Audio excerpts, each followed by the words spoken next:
是顺其个性养五脏的第2期，我们再来回顾一下上一集开篇的知识点，来看看医圣张仲景在《金匮要略》当中提到了一个特别重要的概念：夫病在脏，欲攻之，当随其所得而攻之，投其所好，精准打击，针对脏腑不同的脾气，选择不同的通道，然后解决脏腑存在的问题。第1集的时候呢，我们讲到了心跟脾到底应该如何按照他们的脾气解决问题。那今天我们要解决哪2个脏腑的问题呢？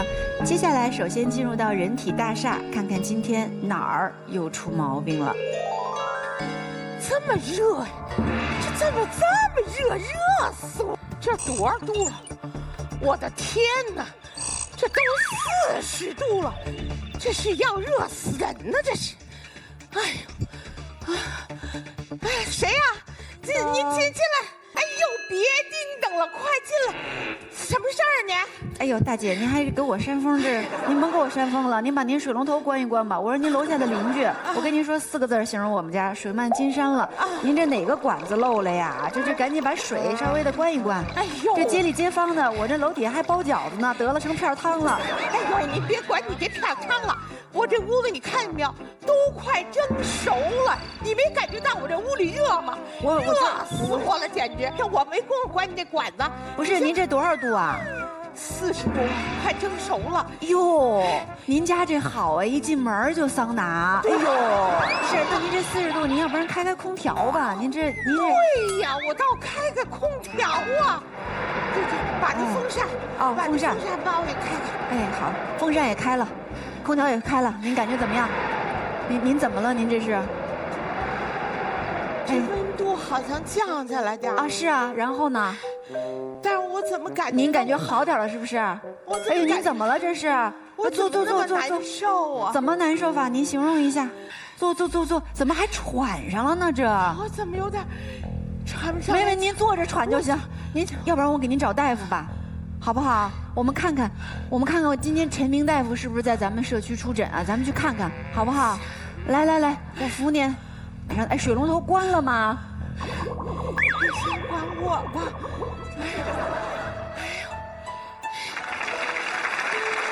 刚才的室内情景剧啊，月月和胖姐表演的特别好，特别到位。那么胖姐的代表的是一个什么脏器呢？哎，我现在用4句打油诗描述一下这个脏器的特点，你来猜猜。主持呼吸通水道，又怕寒热是又怕燥，清灵剔透喜宣发，对外开放呱呱叫。猜出来了吗？什么脏器呢？对了啊，肺啊。那么每一个脏器都有它的特性，都有它的个性。我们养生也好，治病也好，一定要顺应这个脏器的特点。我们今天就讲讲肺。那讲到这里，我想从一个医案来说起啊。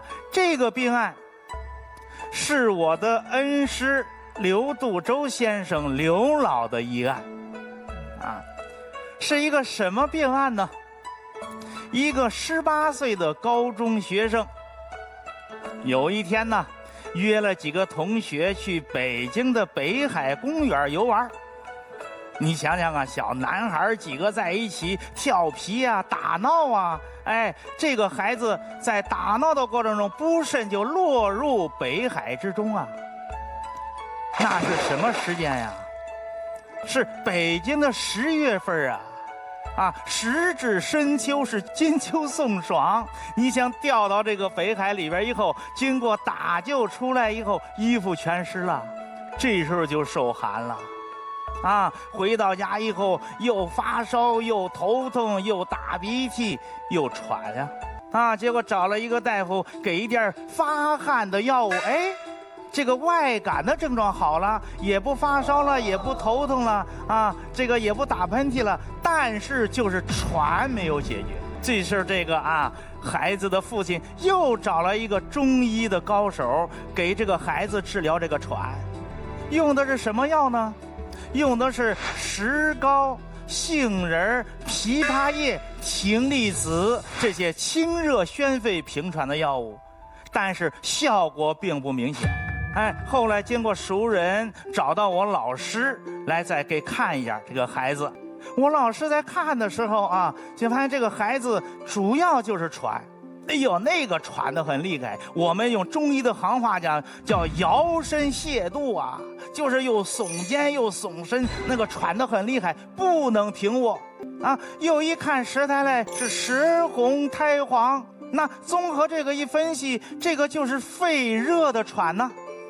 一看前面这个大夫开的石膏啊、枇杷叶呀，也可以啊，也对路啊，但是为什么喘就不减呢？我老师就想了一下啊，马上就知道怎么回事了，就是没有很好的顺应肺的特性，就在这个原方的基础上，加了一味药物，什么呢？4克麻黄。你别看就加这一味药物，而且只用了4克。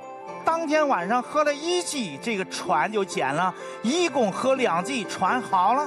那为什么呢？就是因为能不能认识清楚每一个脏器的特性。那么肺是什么特性呢？请接下来看我们的节目。欢迎北京中医药大学教授陈明，欢迎陈老师。谢谢，谢谢。现在这个胖姐的角色已经公布了哈，代表的是肺。刚才其实在这个短剧当中我们也看到了，反正他这个问题很复杂，楼下漏水，上面开着水龙头，邻居来投诉，发现哎呦屋里很热，40度，又开空调又开风扇，风起来了之后他开始喘得非常难受。陈主任，我还真是有些闹不明白了，这像极了咱刘老的那个病案。可是刘老说咱那小伙子确实是肺热作喘，那他爸爸之前找了人家那中医用的就是清热清肺的药物，按理说应该是对症下药了，那怎么就不见好，反而症状越来越厉害了呢？这就是这个没有很好的顺应咱们肺的这样一个个性特点。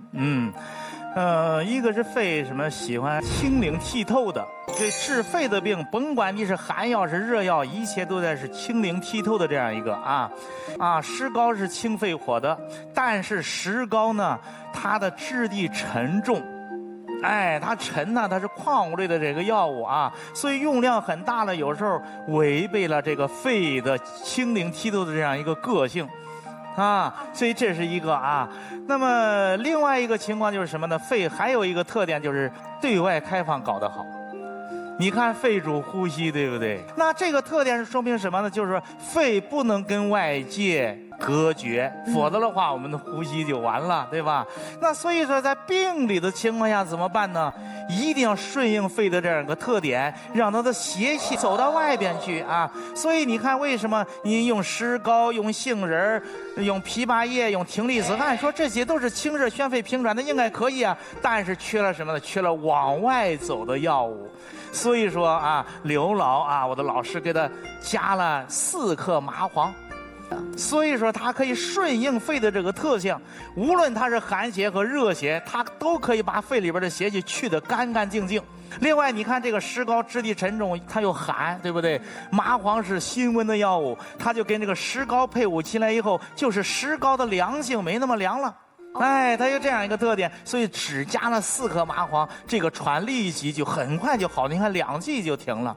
可见我们就顺应这个脏器的特性以后治病就是比较快。我们来看大屏幕，来看看肺喜欢什么？喜清灵剔透。那肺怕什么？这边也有，给大家总结一下。胖姐，我们找一个观众，咱们对应一下，好不好？看看肺怕什么，都有什么症状。好，来，好。那这肺讨厌什么呢？我手里呢有3个牌：热、寒和燥。那这3个它讨厌的具有什么样的症状呢？下面我请一位观众来跟我一块儿来挑一挑。来，老哥哥，来台上来。您好，你好。我们看见这个板子上有干咳无痰的，有鼻干咽干的，皮肤起皱褶的，还有什么口干口渴、皮肤正热，什么日晒油肾，有鼻塞、黄鼻涕的。那这边还有呢，就是恶寒怕冷的、后背凉的、痰多稀白的、阴雨天加重的。那今天咱俩合作，找出来这个肺哪些症状怕热，哪些症状怕寒，哪些症状怕燥，好不好？好。行，来加油！来，老哥，您看看这些症状，哪个是属于肺热呢？您觉得这个是热是吧？我觉得是热。这个燥，您看看哪个是燥？燥。那您看看哪个是寒？这个是寒。老哥哥，您为什么这么选呢？我为什么选这个热呢？因为啥？我有这个症状，有痰难咳，就像有东西老是有东西咳不出来，使劲得使劲。哦，您自己亲身有体会。对对对，再就是呢，我有口干，再就是鼻塞，鼻塞是就尤其晚上睡觉。有这些症状，对对对，您就觉得是有火有热造成的，对吧？对对对对。啊，这个我跟您意见相同，因为您看阴雨天加重，恶寒怕冷，所以这一看就是寒，对吧？对对对对。那您那个就是认为是燥？我就是皮肤有点干，他这是皱褶吧？我这是刺挠，就是。您觉得就是燥？对对对。造成的。对对对。我认为。是因为那两个选完了就剩它了，所以就贴上了，是不是？是是。那到底我们俩选的对不对呢？咱还得听专家的，对吧？那借您的回答呢，我们会送您一份小礼物。谢谢。刚刚我们看到观众的回答哈，确实是很有道理。比如他发现说，哎，如果有一些跟冷有关的症状，那就知道可能是寒；然后有一些刺痒呀，然后有咳呀，哦，那就知道是燥。然后其他的剩下一个可能就对应的就是热了。所以我们也看桌上也说了，肺很怕什么呢？怕寒、热、燥。其实这三种邪气，肺都是最怕的。怕寒、怕热、怕燥。为什么呢？咱就先说这个肺怕寒这个问题。先说寒的问题。肺在五行属于金，金你看就这样吧啊，我们大家的一个感受，你要到冬天你摸一下那个铁疙瘩，什么感觉？为什么冬天要去摸铁疙瘩？一想就冷啊。它很凉啊。对。所以说肺属于金，这个它的本体就是凉的。你说我怎么能自己能知道我这个肺有寒了？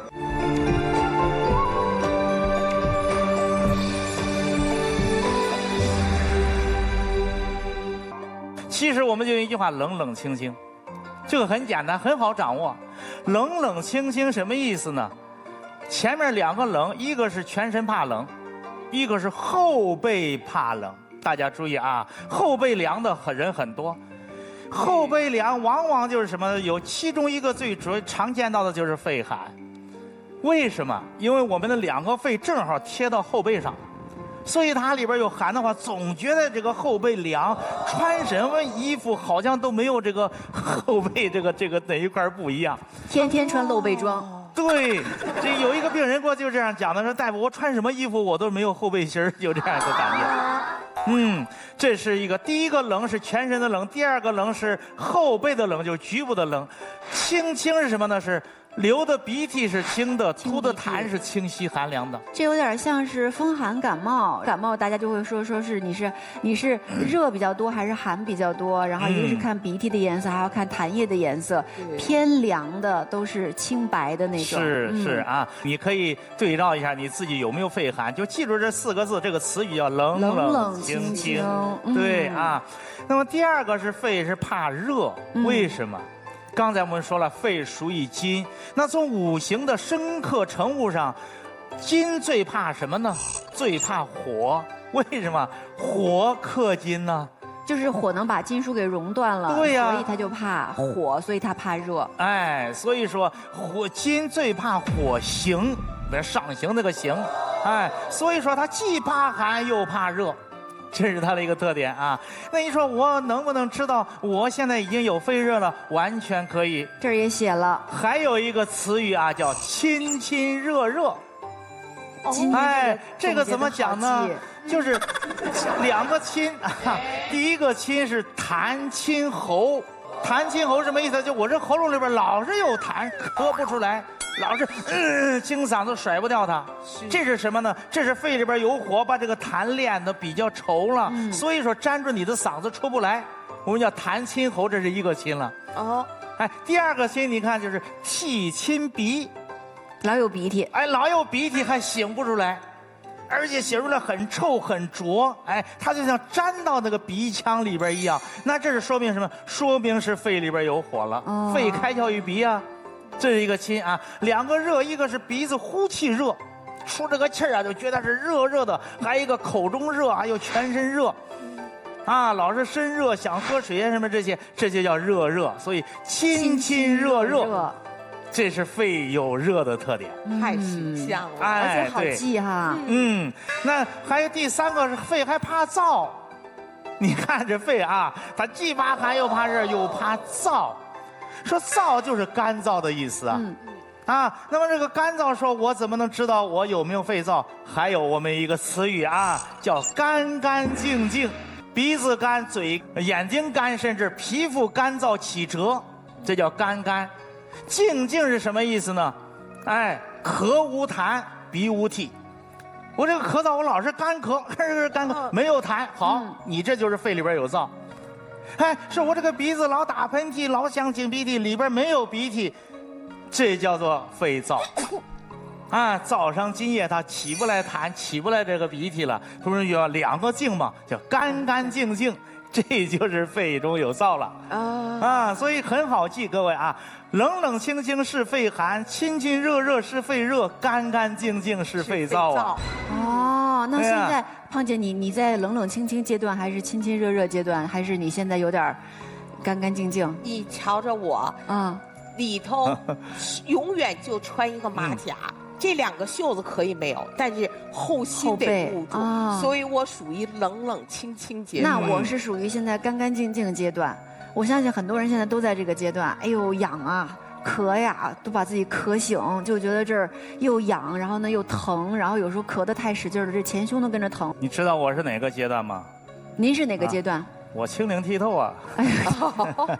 所以千万别错过下面的内容。大家看啊，这金色的盖子下面每一点都准备了解决方案。不管您是冷冷清清，还是亲亲热热，还是干干净净，咱们都有办法，千万别走开。同时，此时此刻，我们陈明老师正在我们精神健康的直播间当中，实时回答大家的问题。先来看看这个肺寒哈，看看是什么方法，这个就看不出来了，这往前放一放。针对肺寒，显然又是一个茶饮，我们请陈老师介绍一下。这个茶饮是一个经典名方，医圣张仲景的方子啊，叫甘草干姜汤。来看大屏幕，甘草干姜汤就这两味药物。那么为什么用这个甘草干姜汤啊？这个方子非常的这个巧妙。一个是什么呢？这个干姜是辛味。辛味它是往外发散，正好顺应肺的这样一个特点。另外配上这个甘草是甘味啊，注意了啊，辛味和甘味碰在一起，就会产生阳气。我们中医叫什么呢？叫辛甘化阳。你看，它要补你的阳气，它准找辛味的药跟甘味的药搁在一起，它俩一碰就发生了化学反应，就产生了阳气。你现在是肺里边有寒有虚寒，我虚要补，寒要温，对不对啊？所以说我就用这个干姜温你的这个肺寒，用甘草来补你的这个肺气。就这样一个特点，它俩辛甘化阳，这是一个巧妙之配。还有一个你看这个甘草干姜，它除了治肺以外，这两个药物还入脾啊。那它同时补肺的同时又补脾的作用，补脾对肺有什么好处啊？还是五行的生克成五啊。肺是金，脾是什么？脾是土。脾是土。那土和金的关系是什么关系呢？土能够生金，所以说我这通过补脾补土来达到生金的目的。你别看这个方子就2个药物，觉得好简单。对呀，它又直接可以补肺、心肝化阳，间接的补脾来达到补肺的目的，又培土生金，太好了。直接补是治标，间接补是治本，所以说就让肺中的寒气无处躲藏。在咱们现在这个特殊情况下，阳康以后有了开咔咳嗽不好，为什么呢？可能你这肺中里边的有些许的有一些炎症啊，或者有一些寒啦，这个甘草干姜汤处理这个善后的事宜，它也比较好。也可以。说同时啊，说我这个我还没得上呢，先预防一下，保一下我的肺，用这个甘草干姜汤可以不可以？当然可以了，但是前提条件是属于肺寒的人，可以用甘草干姜汤来做预防新冠。胖姐，这个就是保温杯里的棉背心儿。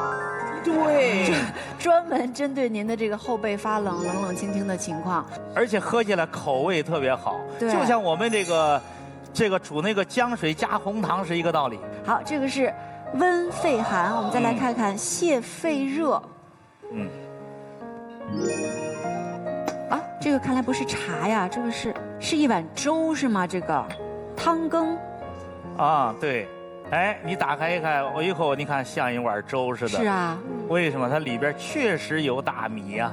这个方子是什么呢？清肺热的一个名方，还是出自宋代钱乙先生的《小儿药中之诀》里边的啊，叫泻白散。白色属于肺，泻白散就是泻肺散，它是适应于什么呢？适应于亲热热的肺热症。来看啊，我刚才打开时候我说好像粥，是因为里面确实有一撮米啊。对，确实是放了米，然后前面桑白皮、地骨皮、炙甘草，它们仨配到一块儿是为什么呢？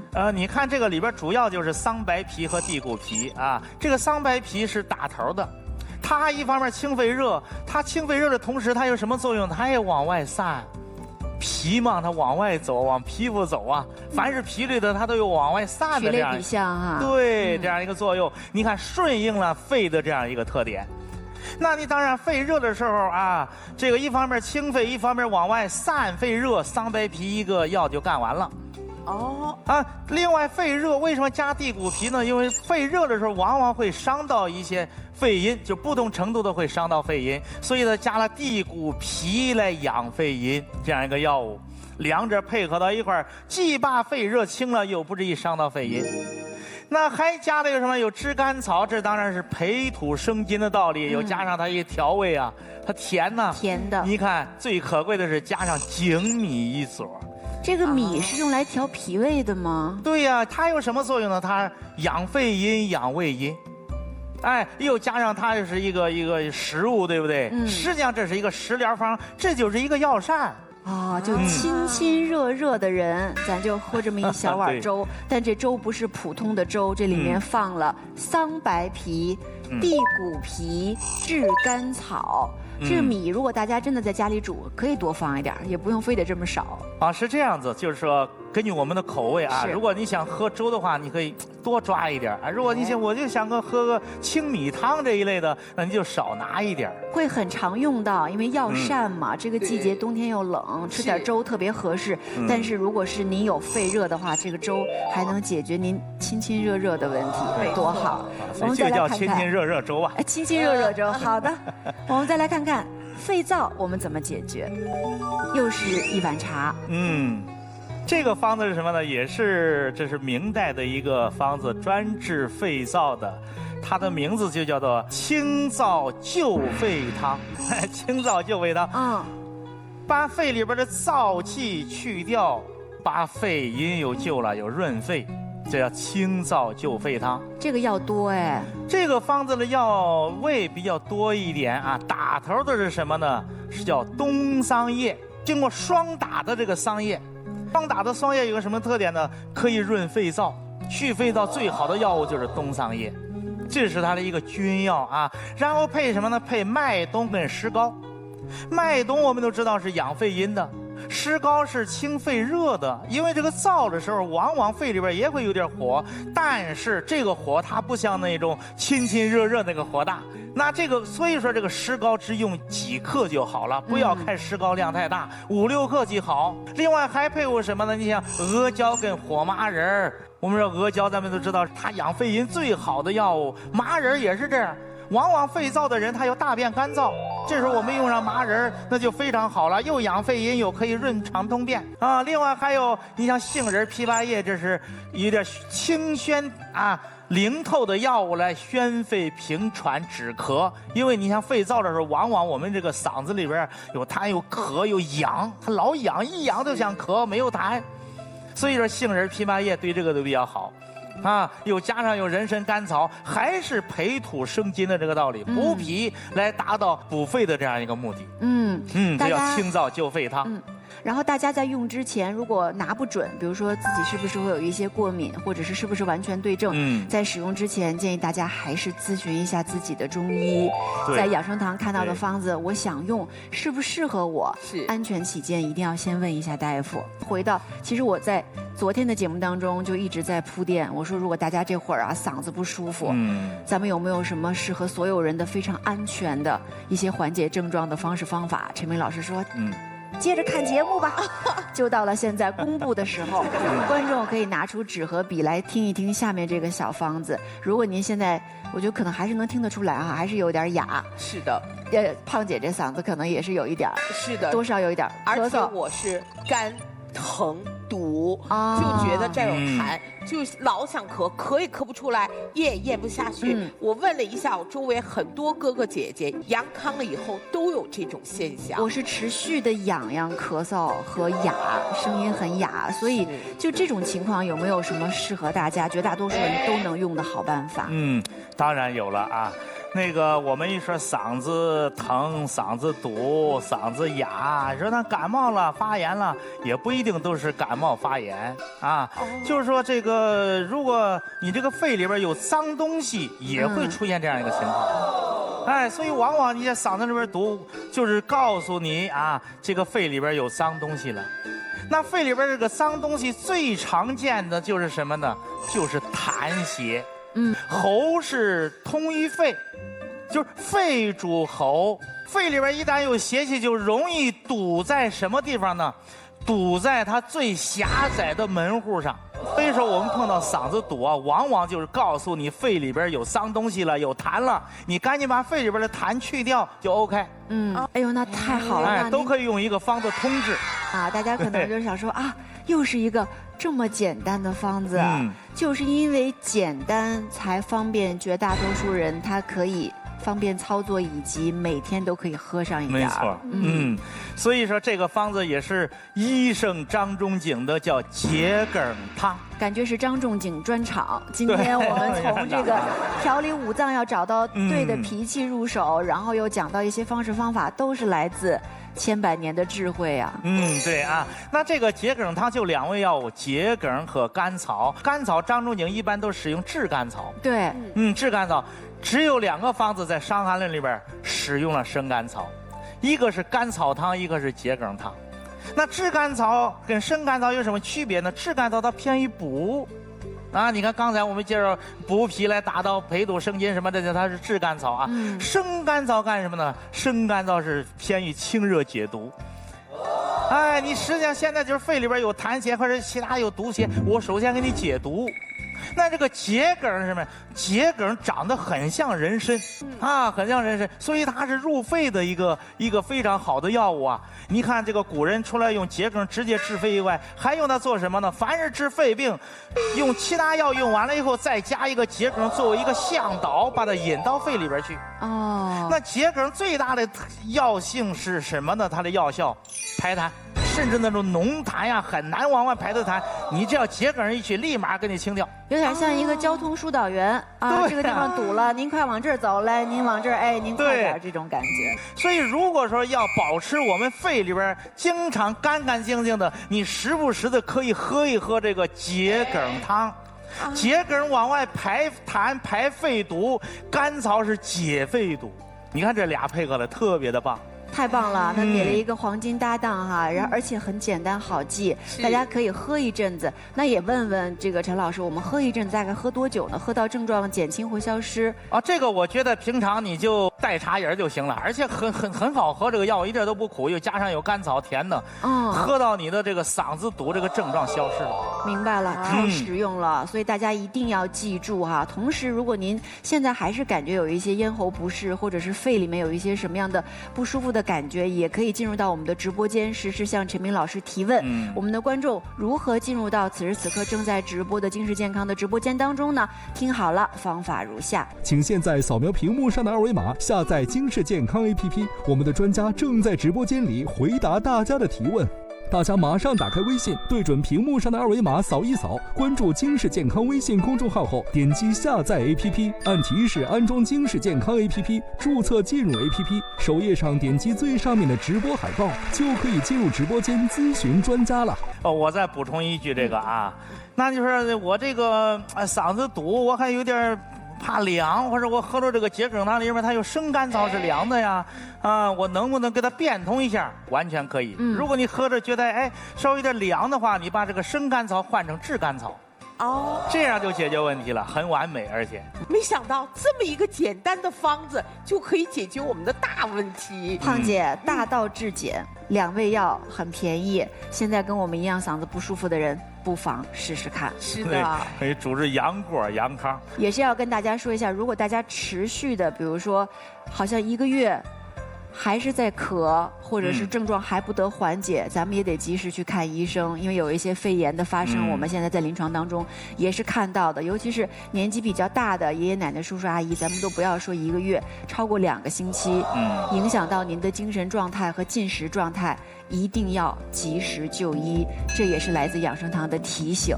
今天在人体大厦，您演的是肺，已经揭晓了。我问问观众，我演的是谁？虽然刚才在整个这个表演的篇幅当中，我是个绝对的配角，我上来投诉了一番，帮胖姐假装解决了一下问题，当然没成功但是我也是一个角色，我也是一个脏腑。我刚才一上来说的台词是什么？您这儿漏水了。对，这儿堵了。然后我那楼下水漫金山了。对，到底哪一个脏腑跟水的关系最密切？哪位观众大胆的猜一猜，我演的是谁？来，我们戴眼镜的这位观众，来，刚才月月演的这个角色应该是肾，应该是肾。理由是什么？因为肾是水嘛，水就是那个水，那个通过肾来排泄出血所以呢，我认为是肾。我们说这个泌尿系统。上厕所，对，然后跟水有关系，哗啦哗啦的，这就跟肾有关系了。那我再问您一个问题，您觉得肾怕什么？肾怕堵需要疏通。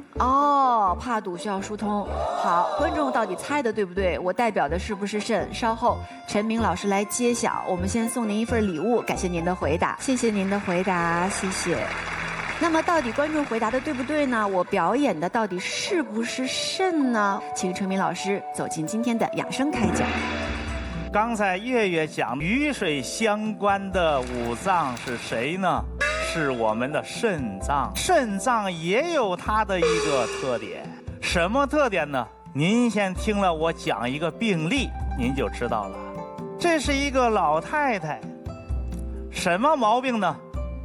手脚凉这老太太见了我以后说什么呢？说大夫，您看看我这手脚凉的就像死人手一样那我们一说手脚凉就说什么呢？说肾阳虚了，对不对？补肾阳什么附子干姜我们中医有一个名方叫金匮肾气丸，这些药物这个病人都吃过，越吃手越凉，而且还上火。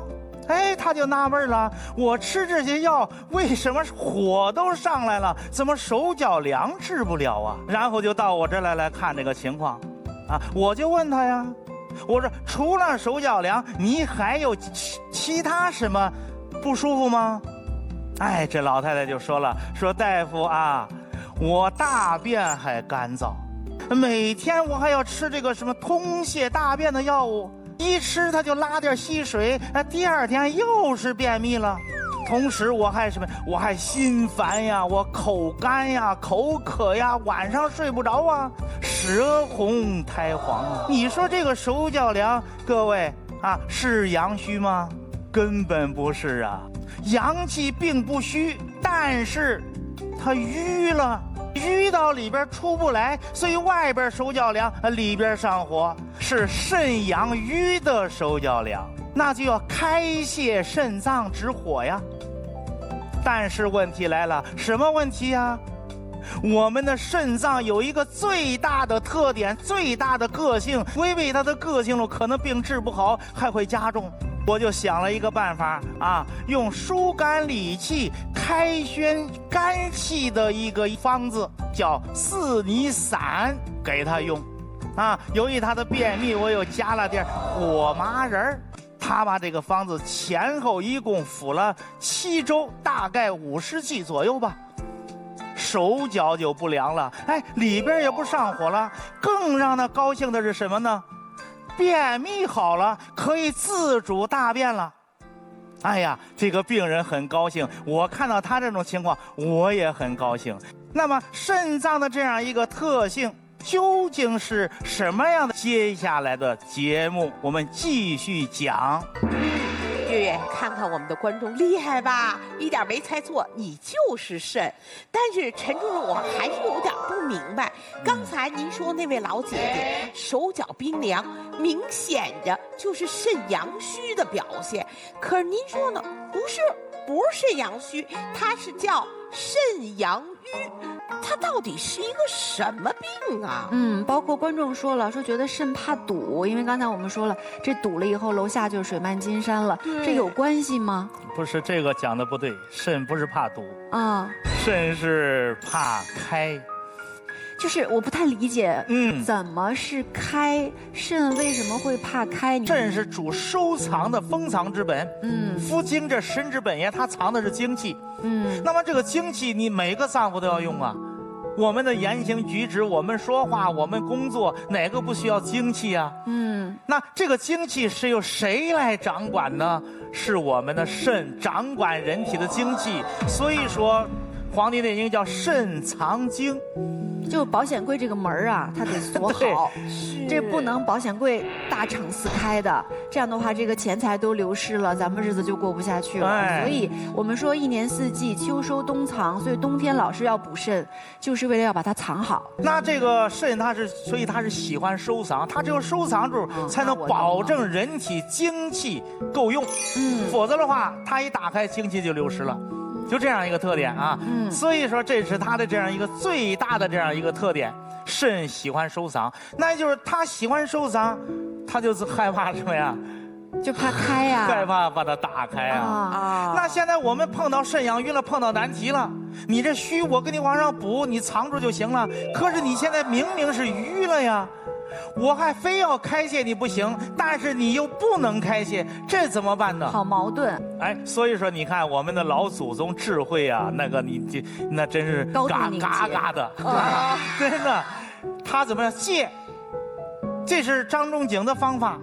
你这个肾阳瘀了，手脚凉，我不开泄你的肾，我借一个脏器把你打开。借谁呢？借肝。为什么借肝？2个原因，一个是肝是肾的儿子你看母子他俩，肾是水，肝是木，水生木，所以肝是肾之子呀。你这个肝是管什么的呀？肝就是管疏泄的呀。肝跟情绪有关。肝指疏泄呀，对呀，所以它就是管疏通水管子呀，什么地下道啊，什么就这些啊，就是你就是管这个事儿的。那你说我不能直接打开你儿子不是干这个事儿的吗？哎，你让他干了就行了。所以说，通过疏肝的方法，就把肾阳给打开了，而且又不至于伤到肾阳，绝了，真是绝了。肾阳虚可能咱大家都知道，什么这个怕冷手脚凉什么？你看咱们这腰一下最凉，这个腿有时候凉的暖不过来。对不对啊？这个遗尿失禁、小便清长啊，什么这些，包括身体浮肿，肾阳虚了。但是有好多大家不理解的是什么？肾阳会瘀，瘀的情况下会出现什么情况呢？我们看啊，你看咱们这啊，腰一下最凉，这个腿有时候凉的暖不过来。对不对啊？这个遗尿失禁、小便清长啊，什么这些，包括身体浮肿，肾阳虚了。但是有好多大家不理解的是什么？肾阳会瘀，瘀的情况下会出现什么情况呢？我们看啊，它也是手脚凉。你看它伴有的症状：大便秘结、小便短赤、口干口渴、心烦失眠，还不能吃食补，一补它就上火更厉害。那不是阳盛的表现吗？对，这就是阳气瘀了。你看这阳盛，它为什么手脚凉啊？所以它还不是那种阳气盛，它是淤到里边了。阳气淤到里边以后，它出不来，所以外边就手脚凉。是这样一个特点。但是我们治疗肾也好，或者我们吃食补肾也好，一定也要掌握着肾的这样一个特性，就是它喜欢收藏，怕开泄。你看我们说肾的脾气啊，它怕开。但是有一些食补的食材，它就会开。简化一点儿，就哪些食物会开肾？对，因为肾怕开嘛。我好像真的有点晕，有点晕，我还得找个帮手。找个帮手。好，这位老哥哥吧，老哥哥，来，您上来帮我挑挑，哪个肾喜欢，哪个肾怕开，成吗？老哥，在此之前，咱们听过肾阳虚、肾阴虚，您听说过肾阳郁吗？我不知道，没听过。是吧？我也是头一次听说要保出我们的肾精。那咱一般补肾用什么？什么会让开？咱俩挑挑好吗，老哥哥？行。咱们您先说，肾会喜欢什么？羊肉吧。对，喜欢这个。对，我觉得对。韭菜。韭菜，哎，对，桂圆啊。这个山药。哦，还有吗？这桂皮。桂皮。牛肉也可以。牛肉也行，没问题，对吧？这个白胡椒，但一般咱们炖肉的时候不搁吗？您家不搁吗？应该是搁点吧，对吧？他们俩绝配。那我觉得，虽说调味儿，咱老祖老告诉咱们就是药食同源，所以我觉得应该有它。这个挺喜欢。这是酒啊，酒。这我白酒也算吧，也得算是吧？胖姐，我得强调一下，咱们的重点不是做饭啊，我感觉这边已经把食材都搭配完了，下一秒要下锅了。我们的重点是要选择，就是肾怕开，哪些食物有可能会开肾，咱们就吃的时候要注意，您不要忘了这个一点。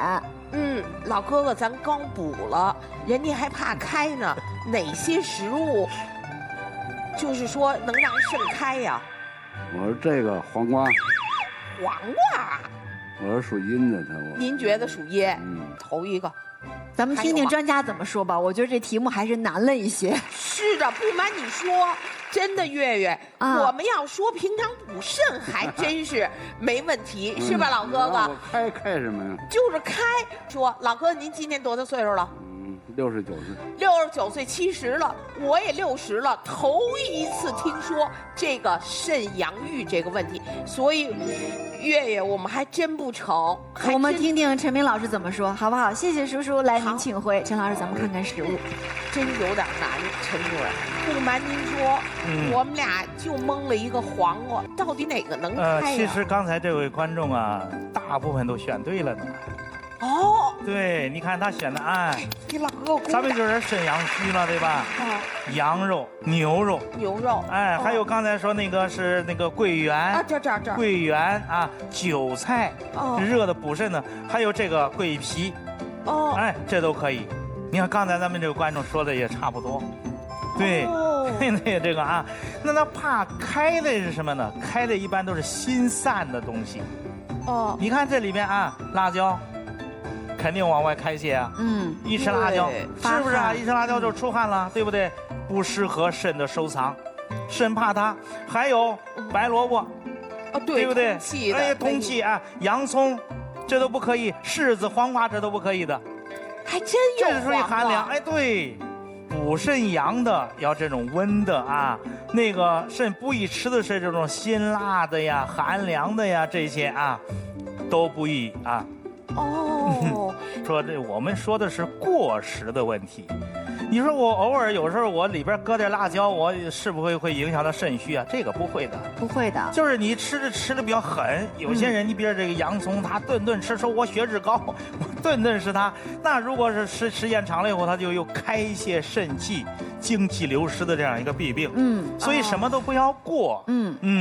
这您是这意思，太对了，一个度的问题哈，对一个度的问题。肾主藏，是人体储存人体精元的脏腑，因此最怕开泄。然而，日常生活中有一些食物就有着开泄的效果，普通人如果过食，就会开肾，导致肾精外流的后果。肾虚的人群更是不宜食用。陈明教授告诉我们，这2类食物有这种开泄的效果。一是辛味的食物，例如辣椒、葱姜蒜、白萝卜、洋葱、白酒等，这类食物有辛散的功效，过食就容易导致肾精的开泄。而另一类食物是寒味性凉的食物，例如柿子、芥菜、苦瓜、黄瓜等，肾虚的人群也要少吃。而肾除了怕开之外，竟然也怕水，因为肾主水，是人体水液代谢最重要的脏腑。水液代谢首先从胃开始，水液入胃，再输于脾，由脾再上升于肺，由肺通调水道到下交肾于膀胱，在肾的蒸腾气化下，其中有营养的成分布散到全身，代谢后的废水在肾和膀胱的蒸腾气化下变为尿液排出体外。所以，当水液代谢失调时，人体也会出现各种问题。此时，陈明教授推荐大家使用古方缩泉汤来解决。这个方子也可以做成缩泉粥，将益智仁、乌药各10克，水煎半小时。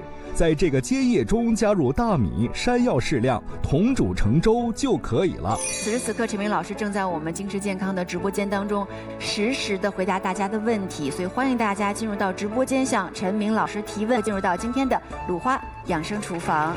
阳康后的2至4周啊，很多人都特别疲乏，特别是容易一直咳，所以记住了，阳康后一定要养肺。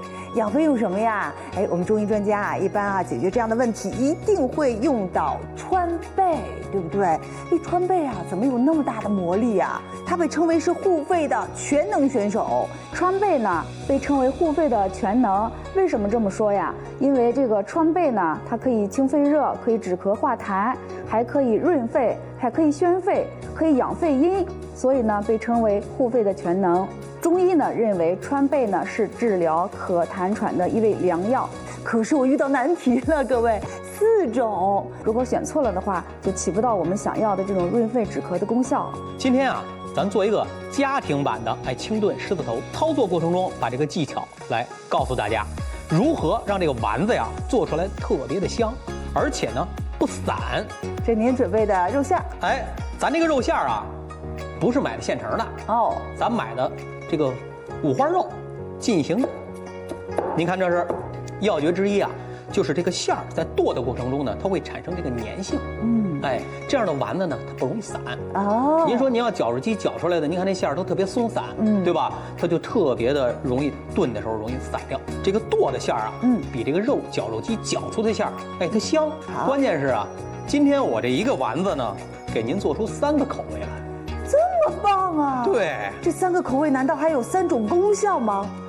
您算猜对了。您看啊，这里头啊，应该啊，他们加一点淀粉。咱没有加，咱不用，咱就是这个搅。您看，就是盐、葱、姜，还有一个关键，摔打，手打。对，手打。手打是个卖点哈。听着声，就是感觉整个粘性都扒在这个碗底了。对，您看这胶这个边上。是吧？您先倒过来，我看看。你看，已经粘住了。哦，看看这个胶质。这馅儿啊，打好了，最后啊，关键还得加点这个油，加点油呢，让这个肉馅儿呢更润。我呀，已经提前准备好了一份这个丸子。您干嘛提前准备呀？您之前那个做的挺好的呀。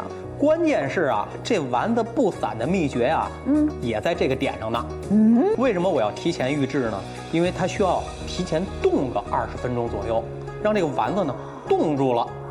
刚才说了不是家庭版的，那我就得把秘招教给您，家里能做出来。所以我们就想了这么一个招。准备了热水，为什么要用热水啊？您想啊，这热水啊，这丸子凉的，一下去你的预热，哎一收，哦，它紧实一些，就表面一下子就定型了，更不容易散。对，上食材，好厉害，这么多，都要放什么？